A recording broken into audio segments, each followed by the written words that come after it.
તો ગાઈસ વાગી ગયા છે 11 અને આજે હું આપવાની છું ચૂરમાના લાડવાની રેસીપી। તો ગાઈસ આ છે ઘઉંનો કકરો લોટ, ભાખરીનો આવે ઈ લેવાનો, પછી આ જો ગરમ પાણી અને આ છે તેલ। હવે તેલનું મોણ દેવાનું આપણે।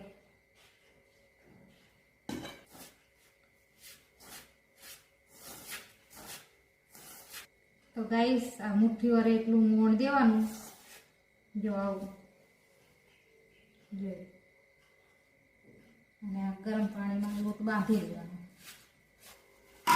તો ગાઈસ આવો કઠણ લોટ બાંધવાનો લાડવાના મુઠિયાને। જો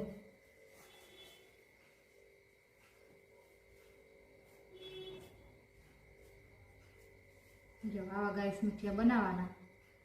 તો આ બધા મુઠિયા હવે આપણે બનાવી દઈશું। તો ગાઈસ હવે આ તેલ થઈ ગયું છે અને હવે આપણે મુઠિયા તળી નાખીએ। તો ગાઈસ આ મુઠિયા આપણે તરાઈ ગયા છે અને હવે બધા મુઠિયા તરાઈ જાય ને પછી એ મળીએ। તો ગાઈસ આપણે બધા મુઠિયા તરાઈ ગયા છે અને આ છે કાજુ, બદામ અને દ્રાક્ષ અને આ છે જાયફળ, એટલે આની અંદર બધું મિક્સ કરી અને હમણાં પીસી લેવી પછી બતાવીએ।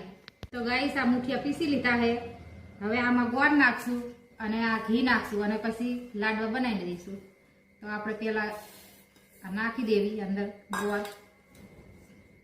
તો ગાઈસ આમાં મુઠિયામાં ગોળ નાખી દીધો અને હવે છે ને આ ભૂકી જરાક નાખશું અને હવે મિક્સ કરી આ ઘી નાખી દઈશું।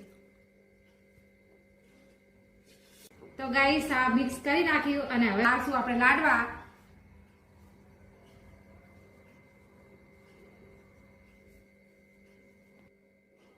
જોઈ લો ગાઈસ વારી ગયો લાડવો।